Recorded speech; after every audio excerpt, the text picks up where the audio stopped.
Welcome to Bobby Owsinski's Inner Circle. I'm Bobby Owsinski, and this is a show all about music, music production, and the music business. My guest this week is Rock and Roll Hall of Fame drummer and entrepreneur Matt Sorum. But first of all, you might have wondered how many people actually stream music in the United States. I know I have. Well, Music Watch says there are 209 million streamers in the U.S. What's amazing about this is it's 86% of the population aged 13 and older, and it's about 110 million more than there were 10 years ago. Now, if we look at the streaming platforms that people tend to use, worldwide now, 32% use Spotify, Apple is 16%, Amazon Music, 13%, Tencent, which is Chinese, 13%, YouTube Music by Google, 8%, NetEase, again, another Chinese streaming platform, 4%, Deezer, 2%, Yandex, yet another Asian streaming platform, 1%, Pandora, only 1%, and all the others, and there's 27 or 28, put them all together, they're 9%. Now, what's interesting here is some of these are growing faster than others. It might surprise you that the fastest growing one is YouTube Music. Tencent is second, and Amazon Music is third. And Apple Music is lagging behind. Now, it's still growing, but not nearly as much as it used to. What I find particularly interesting here is the fact that 86% of the population of the United States is streaming already. Now, that might get up into the 90s, but it also means there's not a whole lot of growth available. Now, the second thing that I find interesting is the fact that for the longest time, we always thought that once you subscribe to a music streaming platform like Spotify, you're pretty much not going to change because it's a pain to change. But we're seeing more and more people decide, oh, maybe I like YouTube Music better, maybe I like Apple Music better. There's a lot of people that actually have 2 and 3 streaming memberships, which is kind of weird because everybody has the same product. It's not like you're getting something different like on the video streaming platforms where there are exclusives on each one, and that makes you want to have a membership for each one. So we're in an ever-changing world when it comes to streaming. That being said, we are starting to top out on growth. So watch how that works with the music business, because right now everybody's riding high. That might not last much longer.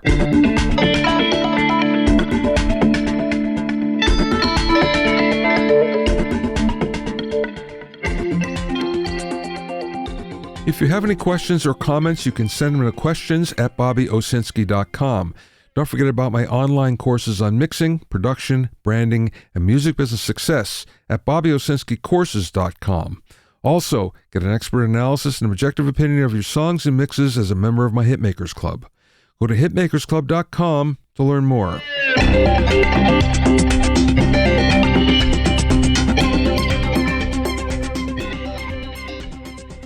Now, if you really like synthesizers, especially vintage ones, or you've just been around for a long time, then you know the name Oberheim means a great-sounding analog synthesizer. And Oberheim was one of the giants in the 70s and 80s. Unfortunately, the company went into bankruptcy in 1985, and eventually Gibson bought the trademark and licensed the name to several companies, including the Italian organ maker Viscount. Now, a couple things happened from there. When Gibson was taken over by new management in 2019, they turned around and returned the U.S. trademark to Tom Oberheim, the founder and the namesake of the company. They did that just as a gesture of goodwill, which good for them. Now, this goes another step, because that was just in the U.S. Behringer actually assumed the trademark in the rest of the world, and the reason why they could assume it is because it wasn't used for 20 years. So, because of lack of use, Behringer now gets the trademark. And the company is about to come out with some vintage Oberheim synthesizer knockoffs. So, what they tried to do first is apply for a patent under the name Behringer Oberheim, but the patent was rejected. So, I guess Behringer figured, well, we're not going to get any more mileage out of this name, so they returned it to Tom Oberheim as well. Now, this is the first time in 36 years that he's able to have that name trademarked in all of the world. So here's a couple of things that are going to happen now. We're going to see some new synthesizers coming out from the new Oberheim, but we're also going to see some Oberheim knockoffs come from Behringer as well. Behringer is really good at doing this. They reverse engineer a lot of gear, name it something different, make it look somewhat similar, and that's their business model. But that being said, you might want to hold out and get the real deal.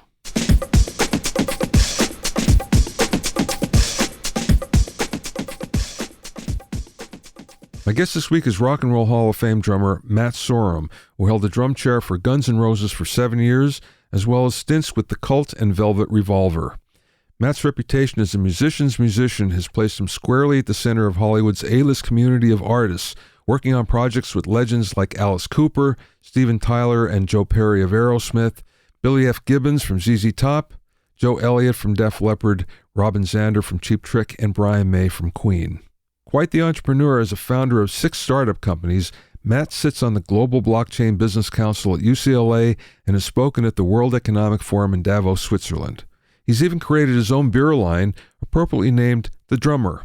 Matt's autobiography, Double Talk and Jive, True Rock and Roll Stories from the Drummer of Guns N' Roses, the Cult and Velvet Revolver, is available soon wherever books are sold. During the interview, we spoke about Matt's contribution to the Buddy Rich tribute album, getting his first big break, Lemmy and Motorhead stories, his entrepreneurship and charitable causes, his new biography, and much more. I spoke with Matt via Zoom.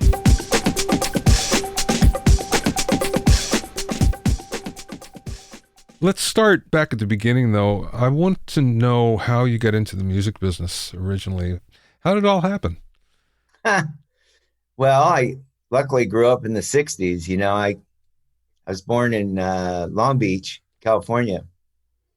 And I had 2 older brothers that were really music guys, and I remember, like I was so young, I was too young to miss the first time the Beatles came on Ed Sullivan, but I was old enough to remember at about 5 years old when they came on. I think it was the 3rd time they appeared on Ed Sullivan.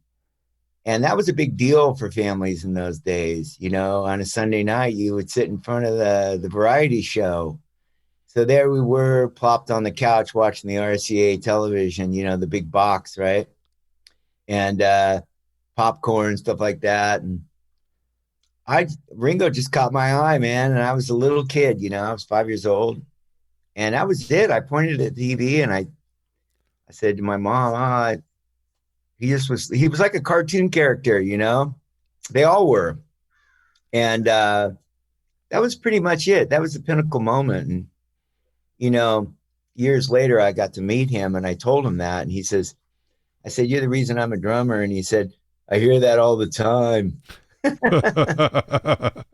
So I'm sure it happened for a lot of guys, or girls or whoever wanted to be a musician. I mean, those guys were bigger than life. And so that was pretty much it. And then obviously throughout the 60s, I got my first record. It was a 45. My brother had one of those little Crossley turntables, there was like a little box, and I played the Hard Day's Night 45 over and over again. And then I got, started banging on boxes and pots and pans. And my mom finally bought me a little drum set. On my 6th birthday, I got this little like Sears drum set. That was it. And my brothers hated it. So they like trashed it. And then I got a St. George silver sparkle or a blue sparkle around my 9th birthday. And at that point, my brother started turning me on to records. So now we're into the late 60s. My brother was like listening to Hendrix and, the Cream and it, it was always blazing out of his bedroom, and I'd go in there, and it was awesome. It was just a great time to grow up for music. It was amazing.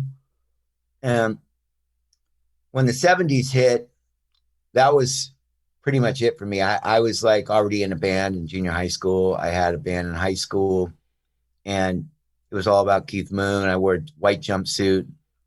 I was like, I wasn't really into Zeppelin. And I've said this a lot. Me and Paul Ill, we always chuck and jive on progressive music because all my friends were Zeppelin. And in those days, I don't want to say it was like Britney Spears, but it was mainstream. Zeppelin was like a mainstream band, if that makes any sense. And then So me and my weirdo buddies got into progressive music. You know, we were like into Genesis and Gentle Giant and Egg and Gong and all these weird bands. And we just thought we were so cool. And we'd go to the import section of the record store. Remember that? Yeah, yeah. The English imports, and they'd be wrapped in plastic. And we were just into experimenting. So that's really was my sort of upbringing, and I just loved it. When did you get into it professionally? When you started to get paid? Well, I was in a band, like I said, in high school called Prophecy, and the oldest guy in the band was this great guitarist, African American dude. He was I don't want to say he was like Hendrix, but he played a lot. He played a Strat, and we started sneaking up to Hollywood. And I was like 14, 15 years old, so I'm talking 1974, 75, and we used to play this club called the Starwood on Santa Monica Boulevard. There was a Sunday night amateur night there, but you get $100. So officially I was professional, even though it covered, us getting some food and gas and a couple guys to help out or whatever. But we got paid $100 to play at the Starwood. And I was like, does that mean I'm a professional musician? And I'm like, I guess so. And then I loved it. I just loved the excitement of Hollywood. I remember walking through that parking lot and feeling this intense energy rush over me. All these crazy looking characters. And in those days, Rodney Bingenheimer had moved his disco, the English disco, which used to be up on Sunset. He moved it down to the Starwood. So in one room was Rodney's English disco. And in the other room was the big rock room where I saw bands like Judas Priest. And I remember seeing Devo arrive on the scene, which was, if you remember, I think the late 70s, even the early 80s. And bands that were just like mind blowing. And that was it for me. As soon as I graduated high school, I headed straight to Hollywood and never turned back. I'm curious because you seem to have a rock background, and you haven't mentioned anything about teachers or schooling or anything for music. But I know that you did Burnin' for Buddy. You really have to have some jazz chops to do that. Well, I'll tell you what happened. In high school, I was in jazz band. Ah, okay. So in those days, you would get 3 electives. So you could do like your 4, like math, science, all that stuff. And you were allowed to pick, like, it could be home economics or art or wood shop. And I picked wind ensemble, jazz band, and marching band. So I had 3 music classes a day. And I had a great teacher named Terry Newman, who was this jazz saxophone player. Decided to be a teacher because he got married, but the guy had skills. And I played in the jazz band. He always picked me. He loved me when I was playing like the Maynard Ferguson charts. Like there was a version that Maynard did called Chameleon. Dun, dun, dun, dun, dun, dun, dun, dun, dun. It was like this funky. Not Tower Power, but the other one. Yeah. That sounded like Tower Power. But it was similar. It was called, and then we do like Maynard version of Saturday in the Park. I don't know if you remember Maynard doing that. Yeah, yeah. And I always gravitated towards those, but it was a horn band, and we were actually really good. And it was like it had a swing and a funk thing. And I could never get around playing that light to be a jazzer. I love smacking them because I went to see Black Sabbath when I was like 14, and it was like life-changing. I saw them. It was so heavy. And Bill Ward was swinging like a jazz drummer. Yeah. But he was just smashing them. And I just loved it. And I loved the way it felt. So I just became a heavy hitter. But to go the other way was more difficult for me to play subtle and with a lot of like that whole style of drumming. That's a whole thing, ilk on its own. I say to those guys, wow. And then they'll look at me and go, how do you hit like that? It's a whole different animal. So when the Burning for Buddy thing came along, I got this call from Kathy Rich, Buddy's daughter, and she says, "Matt, Neil Peart's producing these records." And right away, I'm like, "Neil Peart?" And I'm like, "Really?" She said, "Would you come play? He really wants you, and I do too." And I'm like, "Oh my God, I'm so honored." And at the same time, I was petrified. But I said yes. And I remember walking into the power station in New York, and it was like, Omar Hakim and Steve Gadd and, Yeah, the Cats. Yeah, right. like, oh my God, really? And Dave Wackel going, "Hey, man, you've been woodshedding on your chart." And so I picked this track, Bula Witch, which was early Buddy 60s. He got more into like a funk. He was starting to experiment more like Miles, he didn't go as deep as Miles Davis. Miles got into like heavy metal, but he started experimenting with funk grooves. So that one I go, I can bite this off. This is good. This is something I think I could tackle. So I grabbed Bula Witch, and I remember going to the session, and that take that you see is actually the first take. Wow. And I felt something come over me. There was this poster of Buddy on the wall, and I just looked at him. I said, "I know I'll never be as good as you. That's just never possible, maybe for any drummer on planet Earth. But just give me some guidance." It was almost like a God-like thing. It's like Buddy is God. It's jump into my body and show me the way. And I went, man, I started playing with that horn band, and those horns were set up in front of me live. We were live in that session. And it was powerful, man. That was the heaviest shit I've ever heard. And I played with Motorhead, so that it was just like, it was so badass. And I was honored to be there, and I'm honored I got to do it. And it came out great. And people always say that to me. "Wow, man, I didn't know, Yeah, it's a big change, and people don't perceive you as that. But what's funny, you mentioned about Bill Ward and how he swings, but all those English drummers, they all had a jazz background. They could all swing. And you pick out any of those early English bands and you go, what's different? Well, the drummers, they had that swing thing going from jazz background. It was awesome. Yeah, well, especially John Bonham, you look at him, I think he loved Motown. He loved Little Richard, Yeah. He listened to that stuff and incorporated it into the band, and it was like, oh my God, And my situation was, I got in these real, like the Cult was my first big band, and that was almost like AC/DC. It was real meat and potato drumming. And it still could swing. The Cult have like a good below the waist kind of feel to it. And when Guns N' Roses came along, it was the early 90s when I made those records. Rhythmically, something had shifted from sort of like the hair metal era. I think everyone was trying to emulate Kashmir, but they got it completely wrong. Yeah. Like, down swings. Yeah. But also came boosh, ush, boosh, ush, boosh, Yeah. Became this thing. And the band had this like punk sensibility too, which was sort of aggressive and maybe a little bit on top of the beat, but it gave it the right amount of angst. And I understood it. Listening back to those records, it had a lot of echo on the snare drum, shit like that, Yeah. Reverb was very important on a snare in those days. Yeah. If they dried up those records, if they went back and remixed them up, it would have a better feel because the reverb wouldn't take up so much space, if that makes sense. Yeah, exactly. How did you get the Cult gig? Well, I was kind of a man about town. I was playing in at one time I had 10 bands going. I was like Matt the Mercenary was my nickname. And you could get me for a rehearsal for $25 and I would do your gig between 50 and 75. That was my rate.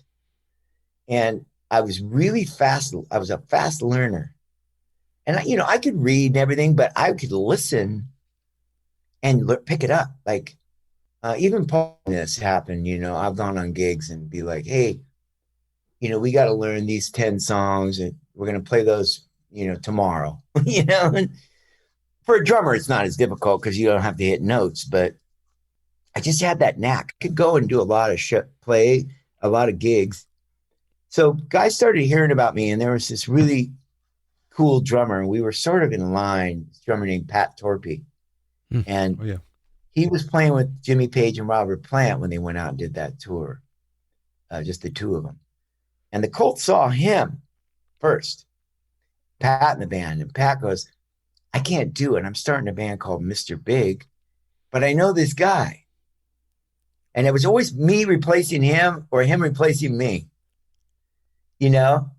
And I replaced him on another record called Jeff Paris. We were on Polygram Records. And I came in and filled in for him. So he hooked me up. And then a couple of other people told them about me. And then I went to this rehearsal space. Of course, I woodshed it. And I tell every drummer that goes for, or any musician that goes for an audition, learn all their shit. Right? Yeah. And there was early versions of the Cult that had Mark Brzezicki on drums, more real spicy. And then they got in kind of this heavy era, loose drummer named Les Warner. But I tried to kind of copy their styles and went into my thing. And I remember the part, I was in all black. I looked at him, I studied him, and I went in there and I got the gig. You know, it was my first real jump start into arena rock. And it was great. How did that lead to Guns N' Roses then? Well, Guns N' Roses originally opened for the Cult before I was in the Cult. And so we're huge fans of the Cult. And I remember playing at the old Universal Amphitheater, and Duff and Slash showed up at the gig and saw me play, and they needed to replace their original drummer, Steven Adler. And I was the guy that got the call. They called me up. The tour had ended. I was real sick. I had walking pneumonia on tour for like 6 months. And I came home and I fell out. I was at my mom's house. And I got a call from Mike Klink, this producer, saying, hey, someone's calling you. My mom comes in the room and says, there's somebody named Slash on the phone. I was like, what? I pick up the phone, and of course, he's like, hey, it's Slash. I'm like, Mom, it's Slash, not Slush. And anyway, Slash says, hey, man, we saw you play last night or a couple nights before, whatever it was. And we really dug it, man. Can you come up and play with us?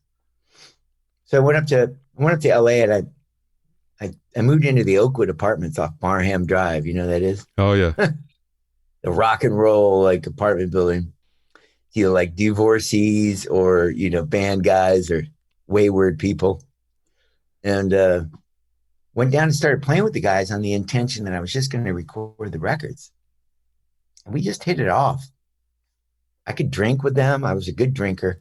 That was important. And you know, I got my wings with the Cult. I mean, that was a British band. We drank pints of lager, right? So it was important to have camaraderie in a band in those days. We weren't punching a time clock. We were a gang of, you know, pirates. We were on a ship to, you know, pillage, and that's what we did. And so I fit right in. They were like, we want you in the band, join the band. At that point, I started learning how to negotiate for myself. I got myself a membership position, you know, percentage. I wasn't a sideman. It was great. I was in the band. I was in the band photo. You know, I was accepted in that group. Same with the Cult, though, too. I know you did a tour with Motorhead. How did that happen? Yeah. Well, throughout the years, I'd always run across Lemmy, you know, and I loved the guy. He was just... At the Rainbow, probably, right? Well, yeah, but I actually met him in England because I lived in London with the Cult. So the first time I met him, I was with this drummer named Randy Castillo, who was a really good buddy of mine who ended up passing away, and great drummer, cool dude, rock and roll shenanigan guy with me. And we met him at this club in London. And after that, when he moved to Hollywood, right away, he was a fixture at the Rainbow. Yeah. Right. And he'd call, and he never had a car. He never drove. And I'd say, hey, Lemmy, you need a ride anywhere? He called me one time and had to give him a ride somewhere. We just became friends. And then he started playing with this group I had called Camp Freddy with Dave Navarro. I'd call him up. Lemmy, come sing God Saves the Queen by the Pistols. He goes, oh, okay, that sounds good. Let's do some Eddie Cochran too. He loved Eddie Cochran. He loved rockabilly, and he loved ABBA. Who would have thought? Wow. Don't tell anybody. I go, that's fucking great songs. I mean, come on. Yeah. They're the richest people from Sweden. What's not to like? Yeah. And so, but I got this call one day. Our drummer has gone to do some stupid Swedish TV show, and I need you. And I texted him back. I said, when? He said, meet us in Washington, D.C. So I got this DVD of a whacking festival. He said, learn the set, meet us there. We'll get a sound check in and start the tour. And I was like, holy shit, wow. Really? And the music was actually simple, but difficult at the same time because it had similar beats. It was like a booga baka, a lot of that. Yeah. Different tempos.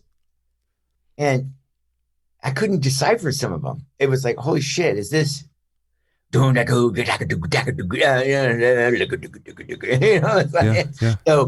had to kind of put on my thinking cap with that. It was all about tempo.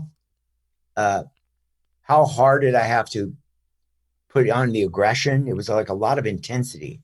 It had to be intense. It had to be powerful, and it had to be tempo. It had to be correct. Didn't like things too fast. He liked them right. And like even on Ace of Spades, if I played that too fast, he'd turn around and look at me and go, too fast. And I pull it back. It was a medium between laying back and pushing forward, if that makes any sense. Yeah, yeah. So you're playing on top of the beat, mostly. On top of the beat, but like restrained. Yeah, yeah. Weird, like, like aggressive, but just in it. So it was fun. It was like, I said I could retire now. This was like the pinnacle. It really was. It was a career highlight for me because that was a band that was a mainstay. It was like the Ramones, It was like, they're not going anywhere. They're not changing for anybody. They're not going to change their outfit. They're not going to try to like create a song just because the times have changed. Everything was just, this is what we do. And that's, in my opinion, that's probably the most punk rock statement anyone can make. They just don't assimilate what they do with what everybody else is doing. They're just Motorhead. Changing the subject for a little bit, I know you have quite the entrepreneur streak in you. And I know you've done a lot of different things that are related to music, but not quite music. How did that happen? Well, by accident. I got invited to go down to Brazil to make some records down there. And, in Brazil, I would say it's the closest I feel to being a Beatle. They treat me like Godhead. Because if you remember Guns N' Roses, and still to this day, we would pack stadiums down there, multiple nights. We did Maracanã Stadium in Rio. 2 nights sold out 150,000 a night. We were top 1 through 6 on the charts. Like I got there and I remember we were like 1, 2, 3, 4, 5, and 6, like on the charts. And just a huge band. To this day, I go down there. So anyway, they just love me down there. So I go where people love me. You know what I mean? Why not? Yeah. Yeah, I always say that to musicians. They go, oh man, I can't get any gig. I go, there's a lot of people in the world. Go out there and find them, Yeah. So Brazil, I have this relationship with some people, and we ended up doing these records for global television. And then that morphed into a company that was backing music and art, and then moved into a startup company. And we started building startups. We started with a thing called ArtBit that is still in the works. It's actually taken almost 5 years to build. And these startup things sometimes get complicated with partners. And then regulation because we were doing something on the blockchain with cryptocurrency. It's very difficult. Artbit is a type of crypto, right? Artbit is a token, yeah. Yeah. So out of that, we morphed into biotech. I'm in a biotech company. It's crazy. And I got invited to speak on for the UCLA Global Business Blockchain Council. And I started learning about blockchain and understanding a lot of the solutions that could bring to music and art. And now what you see going on with NFTs is a prime example of peer-to-peer and direct-to-consumer and having a piece of something and feeling like ownership, almost like back to the physical world of records. NFTs is now bringing it into a digital world, but saying, oh, I can own this. I can not hold it per se, but it's mine. And it's not just me streaming and this lackadaisical sort of like I'm going to push a button and go get in an elevator. This is like this direct contact with that particular artist, getting layers of fan interaction, however you want to perceive it, in a tokenized world. And the solutions that can happen in blockchain with publishing, ticketing, all those things, there's a lot of middlemen that can be cut out. And that will happen along the way as you see cryptocurrency becoming more and more of a mainstream and tokenization. Do you think that's going to happen, though? What I think is going to happen is there's going to be some federal regulations that are going to make it a lot less attractive. And I'm talking crypto in general, not just one in particular. Well, if you look at the length of how long money has actually been on the planet, it's not that long. Before we used to trade in gold, silver, tobacco. Yeah. When the settlers first came to America, there was no money. There was no cash. Money and cash has only been around for a certain amount of time, right? And that's for these people to put themselves in the middle of how to distribute it. And if you look at the economy in America and what's happened to the banks of the world and all this debt we're in, cryptocurrency sets this precedent on a world level. There's no deciphering who's going to have the hierarchy, right? If it's the yen or the dollar or the pound or the euro. And as much as the regulation gets talked about, the further it pushes through and the solutions it helps with, guys like Jamie Dimon, the naysayers, are actually starting to whisper things. I mean, I met the guy at Davos. He hates it, but he hates it because he has a job pushing paper. Yeah. And the guys in the record business have the same job. They have a job that we actually don't need them for because the blockchain and smart contracts could allow streaming and downloading of all your music to pay you in real time. We could actually get streamed. And with that digital information on a node, that currency could be all the players within that node on that particular piece of music. Imagine this, would get distributed funds automatically. But the problem is companies like Spotify and all these big conglomerates have large buildings and guys on massive salaries. And it's just another record company and political situation that we're in. Fast forward to NFTs, it's another way to say, here I am. I'm not going to throw my shit in the middle of Spotify and expect to be found. I have to be more creative. I've got to create art, just like we used to do for album covers. Remember? We'd make the record. Now we got to do the artwork. That would take 6 months sometimes. Just trying to figure out what it looked like. So I'm excited about the NFT space, and I'm in it. I'm working on a really big NFT thing called Theos. Theos.fi, check it out. And then I'm working on another NFT project that's NFT funding science. That's called the Global Pandemic Shield. And artists funding science and medicine for people that can't afford it in countries like Brazil, India, Africa, where if you see what's happening in those countries during this pandemic, The poor people are left to themselves. They're just like out there. Well, we haven't, when Zika virus hit Africa, did anybody care? No, because there's no money in it. Pfizer, Merck, these guys, Moderna, they're going to get money from people in Africa? No. So they don't care about tropical diseases like Zika, malaria, dengue. Read up about dengue and see how many people die from dengue a year. You don't hear about it. Why? Because it's a tropical disease. They call it a third world problem. So that's the kind of shit I'm into. And you know what? It's fascinating. For me, it's like in music, I've done so much stuff. It's almost like a really exciting space for me in a creative aspect. If you hear me talk about it, I get really passionate. Yeah, absolutely. I get like, oh my God, we could solve a lot of problems. So I've gone to Davos twice. I've spoke in front of Richard Branson and Sergey Brin of Google at the Necker Island in Morocco. So I get invited to these things, and all my partners are Brazilians, so they speak Portuguese, right? Yeah. And they go, Mac, you have to tell them in English, So I'm basically a spokesperson for stormgroup.io. Check it out. STHORM.io. Yeah. Okay. Let's transition a little bit and talk about your book. Oh, before that, Drummer Beer. Where did that come from? Brazil. Okay.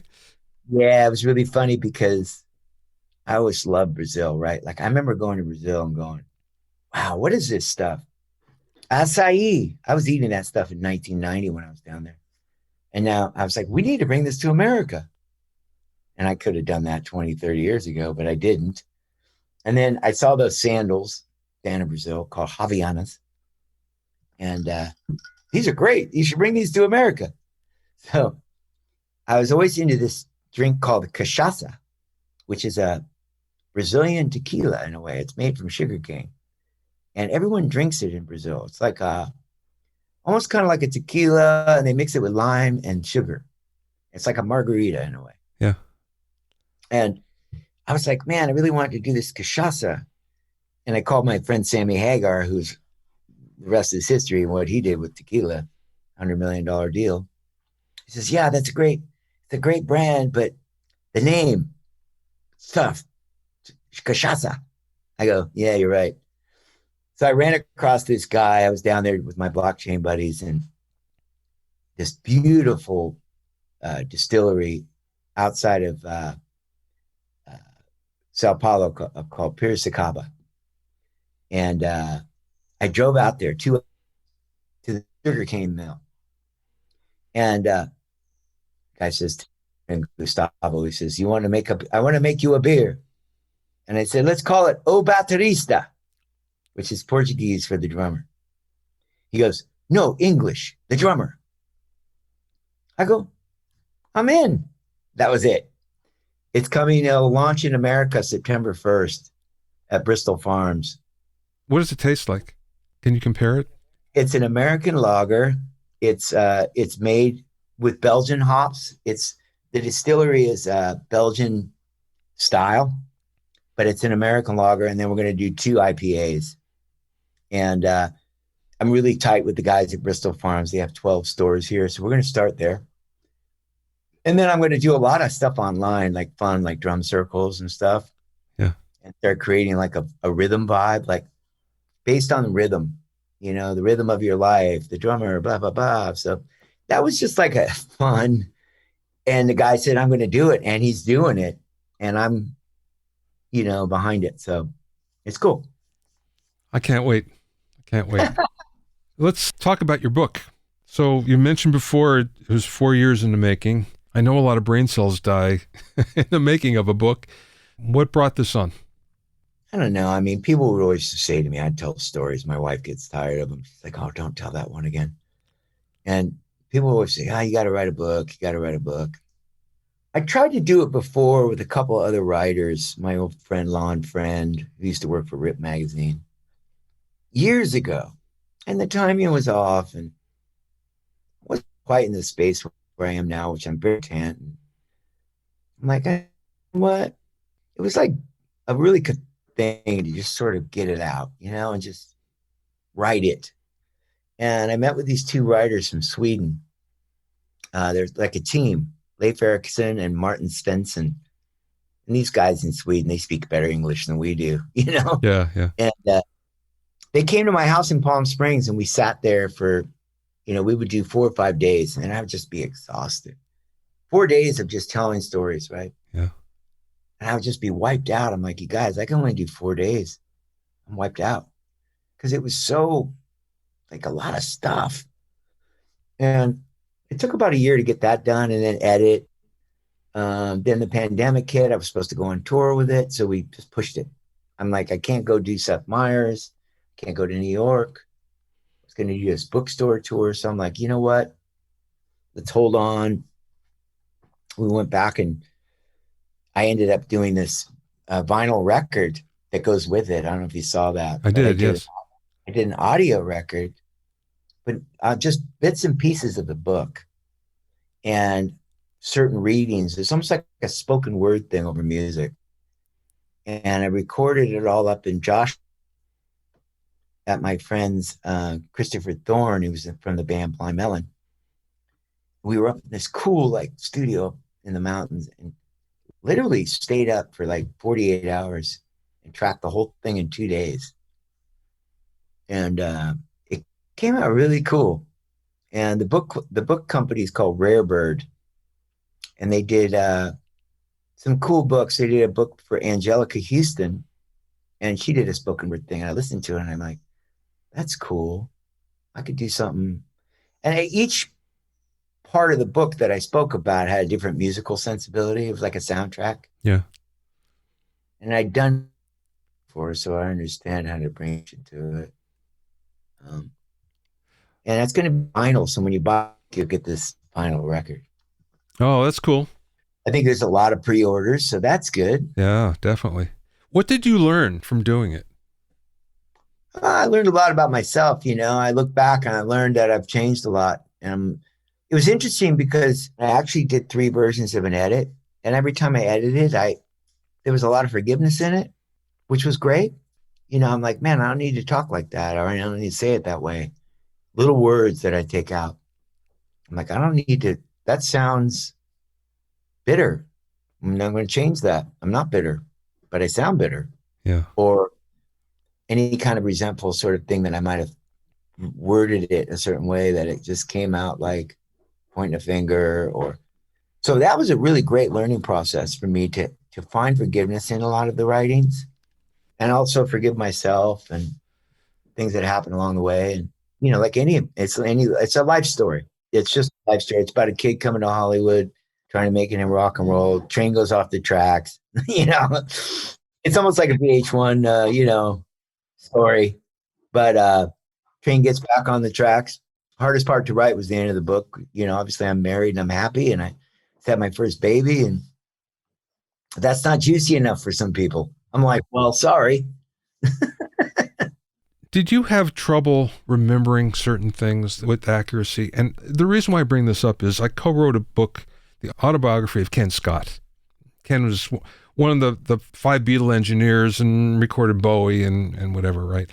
So he goes way back to the 60s, obviously, with the Beatles.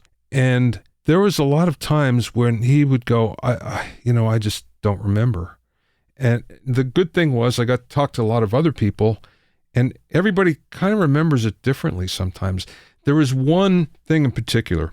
So Ken is talking about his early days at Trident, and he tell me about how it's all laid out and how they have a machine room upstairs and all the tape machines are up there. And out of nowhere, I get a call from a former roadie of mine. And we come from a small town in Pennsylvania, 5,000 people. And he went on to be a roadie for another band that happened to record at Trident around that same time. And he had a bunch of pictures. So he sends me these pictures. And there's one picture that has Ken with Roy Thomas Baker in the control room. Yeah. With the tape machine in between them. Wow. So I call up Ken. I said, Ken, so you said there's never a tape machine. He says, no, it never happened. Ken, I have a picture right here. No, that never happened. That can't be right. I talked to all the other people, the maintenance people, everybody else that were there. No, we never had that. No. I said, I got a picture. Look, it's right here. Wow. And finally somebody said, oh, yeah, I remember. Maybe we did that for about a week. No, I did really well with it. You know, it's weird for me. When you hear one story, it opens up these, remember other things. And people used to say that to me. They're like, Rain Man. I like remember so much shit. Even as much as I drank and partied, I always took it all in. I used to joke. I used to say, this is going to be really good for the book. Because I can remember room numbers. Wow. There's a story in the book where me and Ian Astbury from the Cult almost burned down this hotel. And to this day, it was 1989. It was room 626.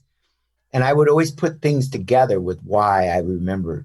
If I met somebody and their name was Dave, I would connotate that with my dad or, you know, whatever that was, I'd connect the dots. Yeah, right. So I had this memory bank that's pretty insane. And then it opened up a lot of things that I forgot about, but they would open up and I go, bing, and there it was. It's in there. It's in the cavity, right?